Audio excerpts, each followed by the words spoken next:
Everyone, welcome to MSP knowledge official YouTube channel. और इस video में हम लोग लाइव प्रोसेसेस का सेकंड पार्ट पढ़ेंगे। इसी सब के साथ हम लोग चैप्टर शुरू करते हैं।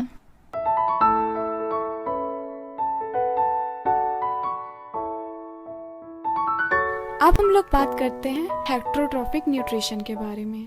तो हेटेरोट्रॉफिक न्यूट्रिशन 3 टाइप का होता है, होलोजोइक, सैप्रोफिटिक और पैरासिटिक। तो अब हम लोग बात करते हैं होलोजोइक मोड ऑफ न्यूट्रिशन के बारे में। तो होलोजोइक का एग्जांपल ह्यूमन बीइंग होते हैं। तो हम लोग खाना कैसे खाते हैं? हम लोग खाना उसको अपने माउथ के अंदर डालते हैं, उसके बाद उसको तोड़ते हैं और फिर खाना पहुंचता है हमारे स्टमक में, जहाँ पे पूरा डाइजेशन होता है। तो कहने का मतलब ये है कि हम लोग डाइजेशन अपने बॉडी के अंदर करते हैं।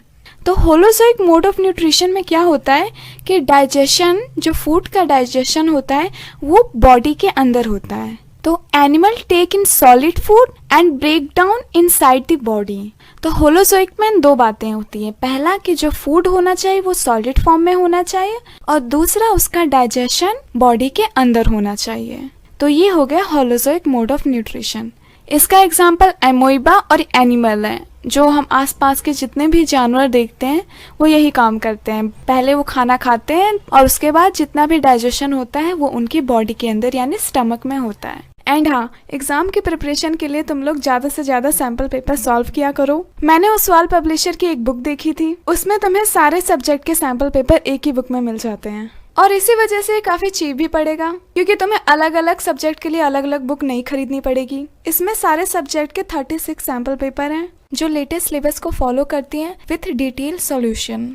उसमें हर सैम्पल पेपर के लिए OMR शीट भी प्रोवाइडेड है। देखो, जब भी तुम लोग सैम्पल पेपर किया करो तो साथ में OMR शीट भी भरा करो, जिससे कि तुम लोगों की सिली मिस्टेक ना हो। तुम लोग डिस्क्रिप्शन से जाके इस बुक के बारे में देख सकते हो एंड परचेज कर सकते हो। अब वापस टॉपिक पे आते हैं। अब हम लोग दूसरी बात करते हैं सैप्रोफिटिक के बारे में। तो सैप्रोफिटिक ऑर्गेनिज्म फीड करते हैं डेथ और डिकेई मैटर पे। अब सैप्रोफिटिक का बहुत एक अच्छा एग्जाम्पल मशरूम है। तो मशरूम करता क्या है कि वो डेथ और डिकेइंग ऑर्गेनिज्म के ऊपर ग्रो करता है। अब कुछ लोग मशरूम खाना छोड़ देंगे। तो मशरूम, जैसे कि ये मान लो मशरूम है, तो मशरूम पहली बात वो डेथ और डिकेइंग मैटर पे ग्रो करेगा। उसके बाद वो अपने अंदर से एक केमिकल छोड़ेगा, जिससे कि यहाँ का जितना भी पार्ट है वो सॉल्युबल हो जाएगा, यानी लिक्विड फॉर्म में हो जाएगा। बाद में ये इसी सॉल्युबल फॉर्म को यानी इसी लिक्विड को मशरूम एब्जॉर्ब कर लेगा और ऐसे ही उसका डाइजेशन हो जाएगा। तो मशरूम क्या कर रहा है? मशरूम जो है वो अपने बॉडी के बाहर डाइजेशन कर रहा है। वो बाहर सारे डाइजेस्टिव जूस डाल रहा है, बाहर ही उसका जो फूड है वो डाइजेस्ट हो जा रहा है। बाद में वो उसी फूड को एब्जॉर्ब कर ले रहा है। देखो, डाइजेशन का मतलब क्या है? डाइजेशन का मतलब है कि एक कॉम्प्लेक्स मॉलिक्यूल को छोटे छोटे टुकड़ों में तोड़ देना। तो मशरूम अपने खाने को बाहर ही डाइजेस्ट कर ले रहा है और फिर बाद में इसको एब्जॉर्ब कर ले रहा है। तो इसी मोड ऑफ न्यूट्रिशन को बोलते हैं सैप्रोफिटिक मोड ऑफ न्यूट्रिशन। इसका एग्जाम्पल हो गया फंगाई। मशरूम भी फंगाई के अंदर ही आता है। अब तुम लोग मुझे कमेंट करके बता सकते हो कि मशरूम के सिवा तुम लोग कौन सी सब्जी खाना पसंद करोगे। तो टॉपिक पे आते हैं। अब हम लोग बात करते हैं पैरासिटिक मोड ऑफ न्यूट्रिशन की। तो पैरासिटिक न्यूट्रिशन में क्या होता है?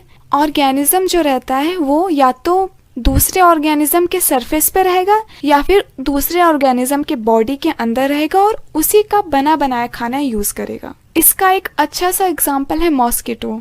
तो मॉस्किटो क्या करता है? वो तुम लोगों की बॉडी पे आता है और ब्लड को सक करता है। तो जो ब्लड है वो तुम लोगों का बना बनाया खाना है, जो कि मॉस्किटो आके डायरेक्ट ले रहा है। यहाँ पे मॉस्किटो को कुछ एक्स्ट्रा एफर्ट नहीं करना पड़ा, वो बना बनाया यानी वो डाइजेस्टेड फूड अपने अंदर ले रहा है।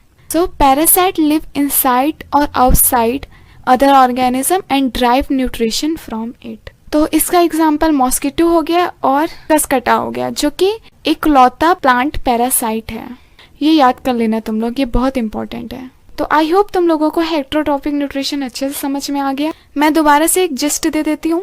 तो होलोजोइक मोड ऑफ न्यूट्रिशन में बॉडी के अंदर डाइजेशन होता है, सैप्रोफिटिक में बॉडी के बाहर डाइजेशन होता है, और पैरासिटिक में डाइजेशन होता ही नहीं है। तो जो पैरासाइट होते हैं वो बना बनाया खाना दूसरे ऑर्गेनिज्म से लेते हैं। तो अब हम लोग पढ़ते हैं कि ये जो पूरा फूड लेने का प्रोसेस है, यानी जो न्यूट्रिशन का प्रोसेस है, वो एक ऑर्गेनिज्म करता कैसे है।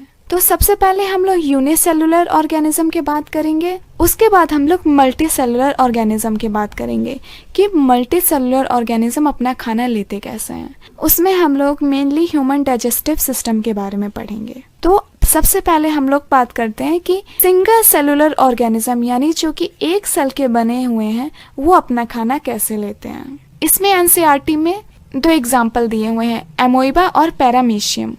तो हम लोगों को दोनों ही पढ़ना है। एक सिंगल सेलुलर ऑर्गेनिज्म की लाइफ बहुत सिंपल होती है। जब खाना उसके सरफेस पे आता है तब वो खाने को अपने अंदर खींच लेता है। जैसे कि हम लोग बात करते हैं सबसे पहले एमोइबा के बारे में। एमोइबा क्या करता है, जब फूड पार्टिकल उसके पास आ जाता है तो वो खुद को डिवाइड करके एक इस तरीके का स्ट्रक्चर फॉर्म करता है, जिसको हम लोग बोलते हैं सूडोपोडिया। और उसके बाद वो इन्हीं सूडोपोडिया की मदद से खाने को अपने अंदर ले लेता है। अब जैसे कि फूड पार्टिकल यहाँ पे आ गया है, बाद में उस खाने को डाइजेस्ट कर लेता है। तो इसी तरीके से एमोइबा अपना डाइजेशन करता है। यहाँ पे बस इसी प्रोसेस को स्टेप में लिखा हुआ है। तो पहले स्टेप में एमोइबा सूडोपोडिया फॉर्म करता है, जो कि कुछ नहीं बस सेल मेम्ब्रेन का एक्सटेंशन रहता है। सेकेंड स्टेप में वो फूड को कैप्चर करता है। थर्ड स्टेप में वो फूड को अपने अंदर लेता है और फूड वैक्यूल फॉर्म करता है। तो ये जो चीज़ है वो फूड वैक्यूल है। फोर्थ स्टेप में वो फूड को डाइजेस्ट करता है और फिफ्थ स्टेप में वो अनडाइजेस्टेड फूड को बाहर निकाल देता है। तो ये पूरा का पूरा हो गया एमोइबा का डाइजेशन। अब हम लोग बात करते हैं पैरामीशियम की। तो पैरामीशियम कुछ इस तरीके से दिखता है और इसके बॉडी पे बहुत सारे छोटे छोटे हेयर रहते हैं, उन्हीं को हम लोग कहते हैं सीलिया। तो यही सीलिया हेल्प करते हैं फूड को कैप्चर करने में और इन्हीं की मदद से पैरामीशियम फूड को अपने बॉडी के अंदर ले पाता है और डाइजेस्ट कर पाता है। तो तुम लोगों को इसके बारे में ज़्यादा कुछ नहीं जानना है, बस इतना जान लो कि वो सीलिया की हेल्प से अपना फूड कैप्चर करता है। तो अब तक हमने यूनिसेलुलर ऑर्गेनिज्म के बारे में अच्छे से पढ़ लिया कि वो अपना डाइजेशन कैसे करते हैं। अब हम लोग बात करते हैं मल्टी सेलुलर ऑर्गेनिज्म के बारे में। मेनली तुम लोगों को ह्यूमन डाइजेस्टिव सिस्टम के बारे में पढ़ना है। तो अब हम लोग पढ़ेंगे कि ह्यूमन अपना खाना कैसे डाइजेस्ट करते हैं। तो जैसे मैंने तुम लोगों को पहले बताया था कि human holozoic mode of nutrition show करते हैं, यानी कि उनका डाइजेशन बॉडी के अंदर होता है। अब देखो यहाँ पे होलोजिक लिखा हुआ है। होलोजोइक और होलोजिक एक ही चीज है, वर्ड्स में कंफ्यूज मत होना। तो ह्यूमन अपना डाइजेशन 5 स्टेप में करते हैं। सबसे पहले हो गया इजेशन, यानी कि खाने को अपने बॉडी के अंदर लेना, यानी कि सीधे सीधे खाने को अपने माउथ के अंदर लेना। दूसरा हो गया डाइजेशन, यानी खाने को छोटे छोटे मॉलिक्यूल में तोड़ देना। तीसरा हो गया एब्जॉर्प्शन, यानी कि इन टूटी हुई चीजों में से जो यूजफुल थिंग है उसको एब्जॉर्ब कर लेना। और चौथा हो गया एसिमिलेशन, यानी कि जो यूजफुल चीज है उसको पूरे के पूरे बॉडी में फैला देना। और आखिरी में आता है इजेशन, यानी कि जो वेस्टफुल मटेरियल बचा उसको अपने बॉडी से बाहर निकालना। तो ये हो गए पूरे के पूरे 5 प्रोसेस। तो अभी बस हम लोग इतना ही पढ़ेंगे, बाकी का चैप्टर हम लोग आने वाले पार्ट में कंप्लीट करेंगे।